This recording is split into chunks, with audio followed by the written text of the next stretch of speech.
Hello, I'm Fernanda. Hi, I'm Leticia. We are your hosts, and you are at the Bilingual Coffee Podcast, the show that brings you all about raising bilingual children from the standpoint of two bilingual moms and language teachers. Toda semana, nós vamos compartilhar um pouquinho da nossa experiência com a criação bilíngue e também abordar assuntos relacionados ao mundo do bilinguismo. Nossos episódios serão bilíngues, um pouco em inglês e um pouco em português, por isso o nome Bilingual Coffee. Join us! Grab your cup of coffee and get ready for today's show!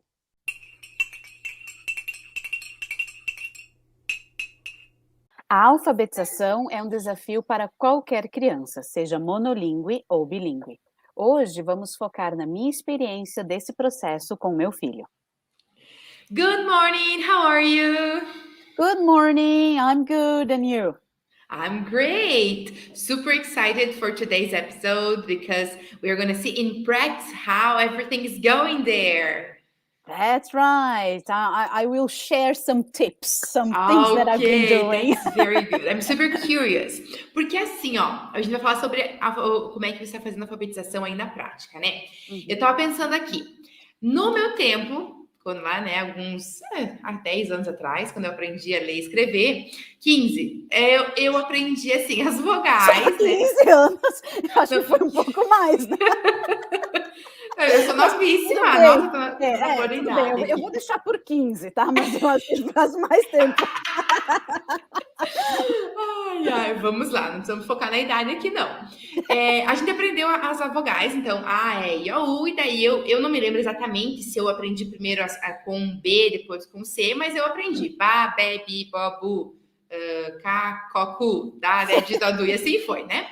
Em inglês, é a mesma coisa, eu começo, tem alguma coisa que eu comece, por onde que eu começo, como é que funciona isso? Legal. Não, a gente não começa assim por sílabas, né, no inglês. O inglês, na verdade, a gente vai começar por palavras monossilábicas, que são as CVC. O que são as CVC? Consonant, vowel, consonant. Né?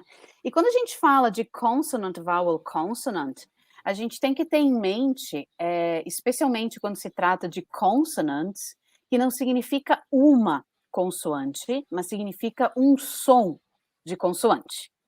Porque muitas vezes no inglês eu vou ter duas consoantes fazendo um único som, e isso vai contar como uma CVC, porque a gente pensa em termos de sons. Então, entendendo isso, existe no inglês alguns grupos que a gente pode agrupar essas letras. Então, aquela história de, vamos ensinar a musiquinha do alfabeto, né? A criança tem que saber o alfabeto de A a Z em ordem, porque isso ajuda. Não tem nenhum estudo que mostre que aprender a musiquinha do alfabeto, que saber a ordem do alfabeto, né? A, B, C, D, E, F, Z, vai de fato ensinar a criança a ler. Ou ajudar a criança a ler mais facilmente. Exato. A ordem do alfabeto é uma convenção, na verdade, porque obviamente a gente precisava ter uma ordem para colocar essas letras, para a gente de repente não perder nenhuma letra, não esquecer de nenhuma. Então criou-se essa convenção. Mas essas letras, elas são agrupadas de acordo com os sons. Então existem, se não me falha a memória, 7 grupos. E a gente começa pelo grupo 1, onde nós temos 6 letras e 6 sons diferentes, que é o que a gente chama de setpin. O que é esse setpin? É a letra S, A, T, P, I, N, que vão fazer os sons S, E, T, P, E, N. Por que esse grupo? Não são sons difíceis para a criança ouvir e perceber, são sons fáceis na língua inglesa, são sons que ocorrem em várias palavras, e quando a gente tem esse grupinho dessas 6 letras, a gente consegue começar a escrever as palavras monossilábicas, as CVC words. Porque a partir desse conjunto de letras, eu posso formar set, pet, tap, nap, tan, pin, pen. Então, existem várias palavrinhas que eu consigo ir formando. Por exemplo, a letra A e a letra I, quando você ensina essas duas letras, você já ensina os outros sons que ela faz? Ou você ensina só o que o A tem o som de E primeiro e o I tem o som de E? Como é que você, Boa você já ensina pergunta. tudo? Não, eu não ensino tudo, eu optei em não ensinar tudo, né? Então, conforme a gente falou no outro episódio, existem abordagens que nos dizem que a gente precisa ensinar todos os sons, né, de todas as letras, mas eu optei em não fazer isso. Por quê? Primeiro pela idade deles, né? Eu acho que seria muita informação. Eu ia te perguntar isso e acabei esquecendo, porque o Arthur tem 5 anos. O Arthur não está sendo alfabetizado em português na escola. Você não acha que é meio cedo para alfabetizar ele em inglês? Boa pergunta também. Já te respondo essa na sequência, pode ser? Ok. Por que eu decidi não fazer isso, né? Então, sim, a questão da idade, pela idade deles, né? Mas o que eu faço? Quando eu comecei a trabalhar a letra A, né, o fonograma A, e eu expliquei que aquela letra representava o som de E, eu também disse que essa letra podia representar outros 2 sons, que era o som do EI e o som do O. Mas que esses 2 sons nós iríamos trabalhar mais adiante. Então, assim, eu falei para as crianças, né? E eu tenho, inclusive, cartinhas, eu até não tenho elas agora aqui comigo, mas eu tenho um conjunto de phonograms, e quando aparece o fonograma, tem uma indicação de quantos sons aquele fonograma representa. Então, e as crianças podem brincar, podem manipular essas cartinhas, né? E aí eles têm muita curiosidade de pegar, por exemplo, e de olhar, quantos sonzinhos?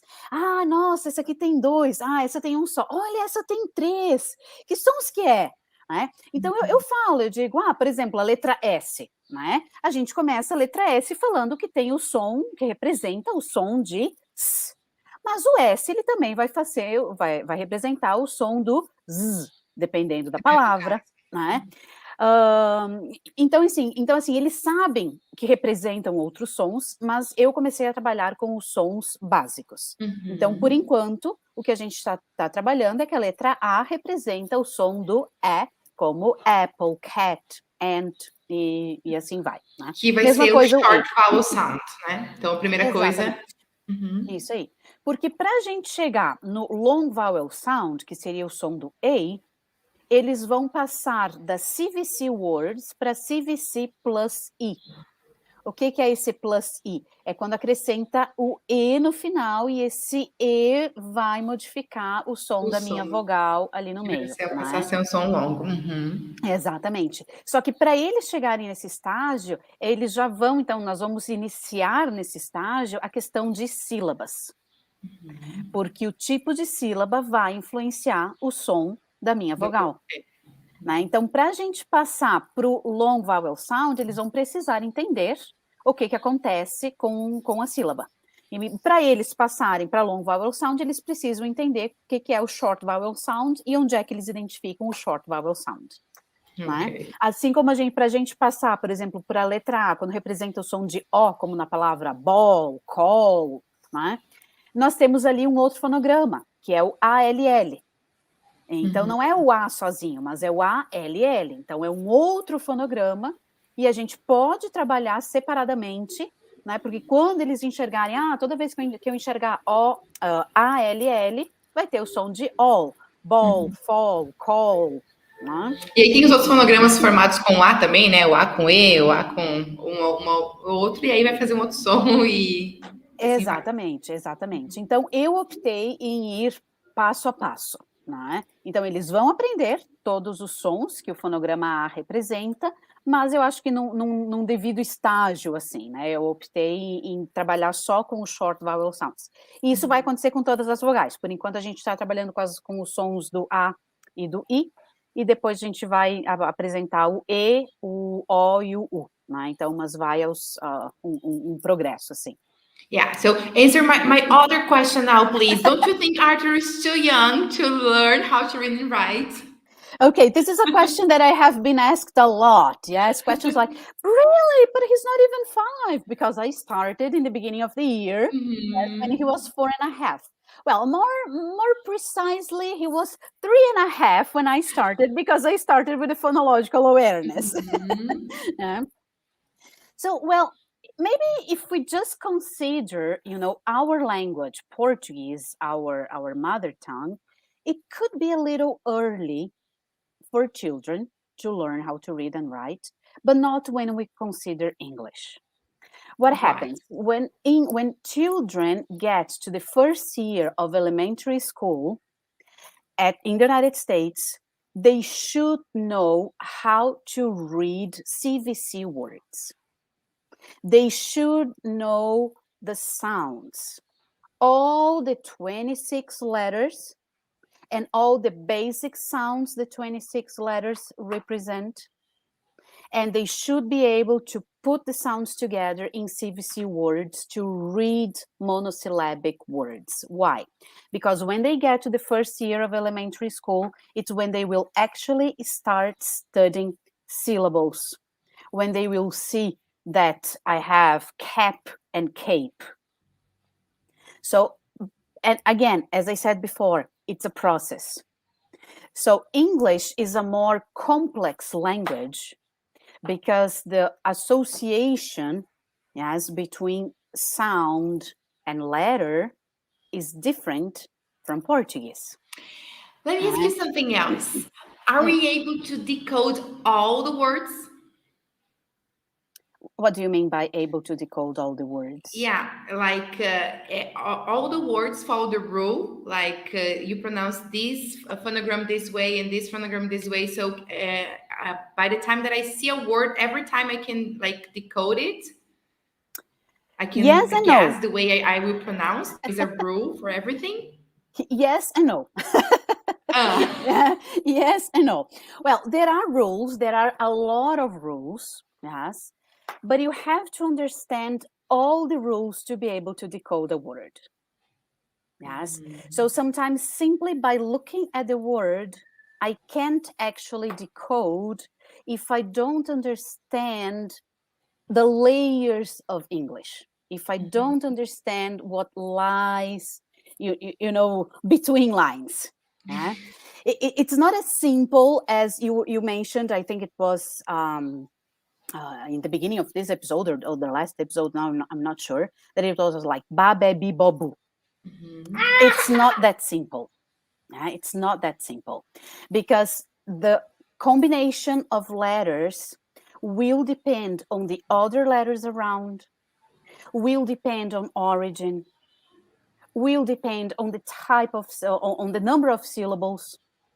So if a word is monosyllabic, for example, it will follow one rule, and this rule won't change.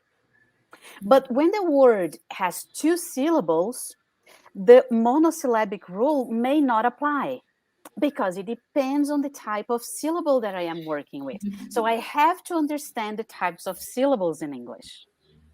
And there is something else that I would say that it can aggravate the situation, which is the schwa sound.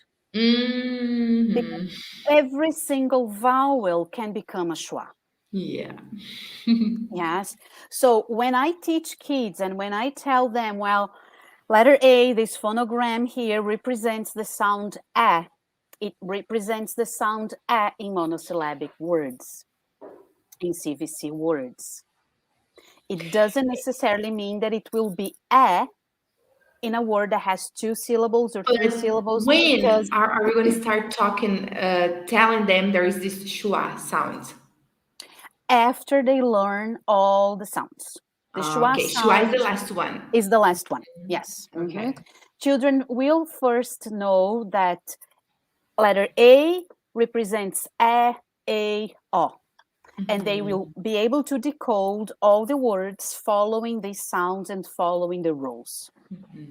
But then, in the future, they will have to understand that this phonogram, that this letter A, can be a schwa if it is in an unstressed syllable. Because every single vowel can be a schwa when it's not stressed. So that's why I said yes and no. Well, yes. And there are rules. And the rules, I would say that they are quite clear in the sense that they can actually guide, they can actually show you how to decode, how to do, but we have other elements that influence. It's not just the rules. Well, and obviously, all the rules will have exceptions. Yes, and then the exceptions will be based not just on the rules, well, because it doesn't follow the rule, but because of origin. I was just talking about origin. Why origin? Well, English has over 2,000 years of history. English has been influenced by a number of other languages. So we have French, Greek, German, Spanish. And some of these words are now in the English language. They are part of the English language. They are so used, they are so commonly found that they are considered English words, but they still retain their origin, and sometimes they still retain their pronunciation. So when we teach kids how to read and write, we can't just focus, oh, well, but this is because of this, but this is an exception. No. We have to be careful with the word exception in English. Is it really an exception? Because if it is an exception, then I have to say that, I don't know, maybe 50% of the language follows the rule and 50% is the exception. No, come on, it doesn't happen like that. Yes. There are studies that show that English is about it depends on how you consider, because, again, accent, yes, the words considered, but between 96 and 98% of the English language is regular. It follows a pattern, it follows rules. So we have something between 2 and 4% that is irregular or exceptions. So we have to be careful when we tell children, oh, this is an exception. Hey, think twice. Is it really? Do you know if it is really an exception?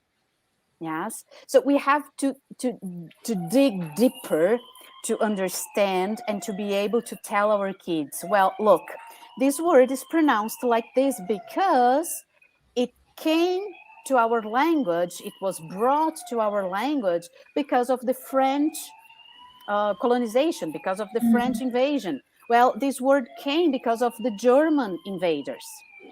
Well, this word is pronounced like this because of the Greek influence. So when you say, oh, okay, but, well, again, 2,000 years of history. Yeah. We can't simply consider 2,000 years of history as something like a very simple language that has never changed. There are lots of things in the history that we won't have time to mention now. We could have like a whole season, not just a whole episode, but a whole season talking about the history. But telling kids as they grow, of course, because right now, for example, Arthur is 5. So I can't tell him like, oh, it's because this is a Greek origin or this is like French. It won't make much sense to him.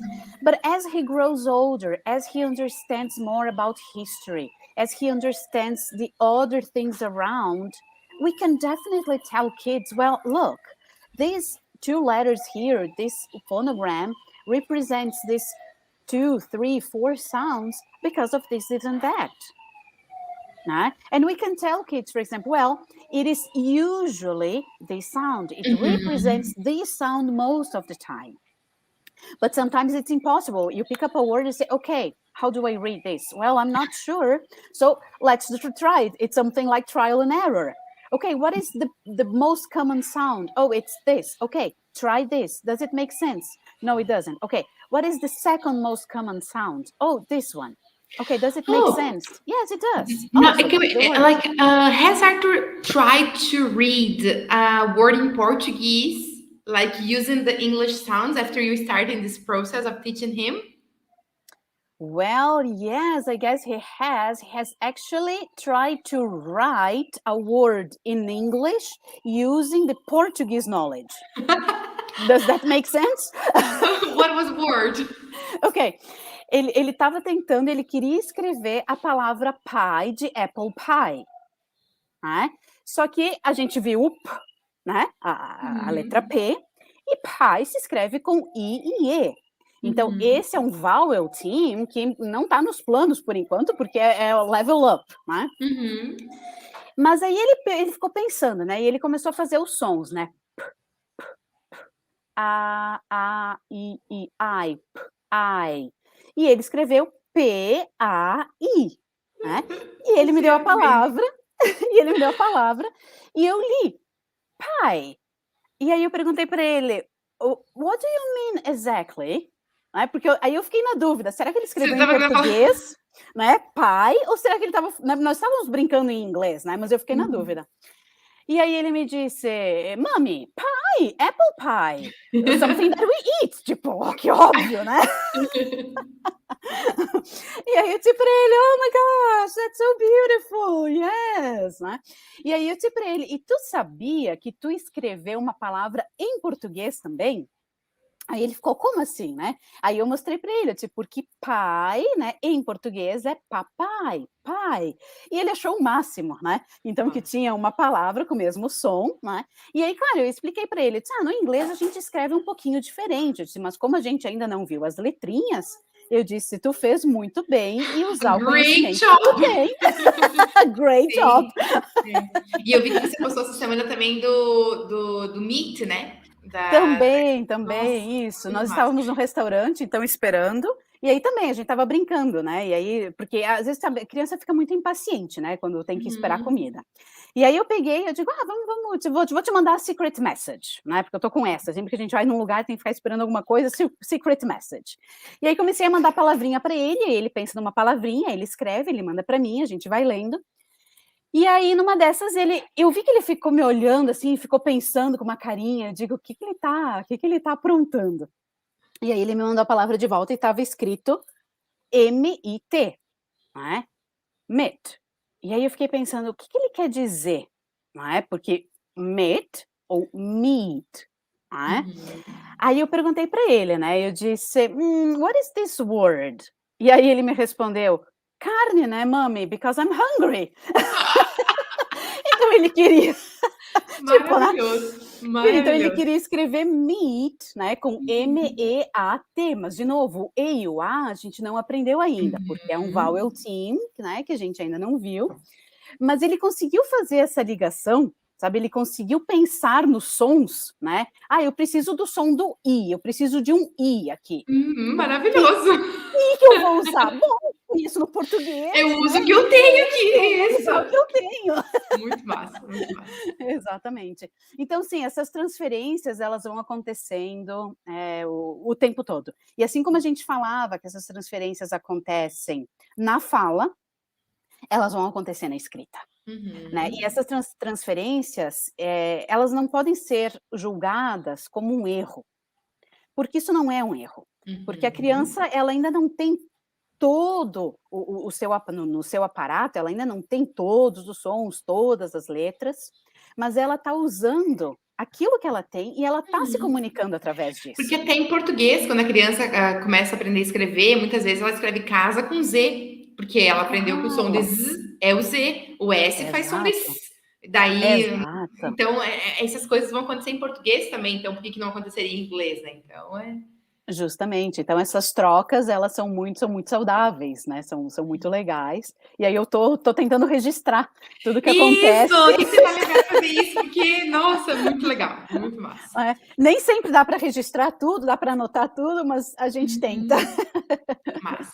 Fê, muito obrigada pela sua aula de hoje, o episódio passado e esse episódio, olha, foram aulas, porque esse não é um assunto que eu tô tão inteirada quanto você, porque você tem estudado mais que eu, né, você tá mais deep in this process. In this topic, né? Mas, nossa, é maravilhoso, é muito, muito bom. E agora depois a gente vai ter que planejar quando já tiver escrito uma outra temporada lá na frente, quando o Bernardo e o Arthur estiverem escrevendo, pra gente contar essas pérolas ali, vai ser muito legal.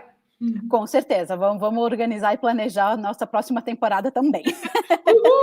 Por enquanto, até o próximo episódio. Até o próximo episódio. Next week. See you. See you guys. Bye bye. Bye bye. This has been the Bilingual Coffee Podcast. We can't wait to have another bilingual coffee next week and have you here with us. Se você gostou desse episódio, segue a gente aqui e compartilhe esse episódio com um amigo. Nos ajude a espalhar nosso amor pelo bilinguismo e pela criação bilíngue. Thanks for listening!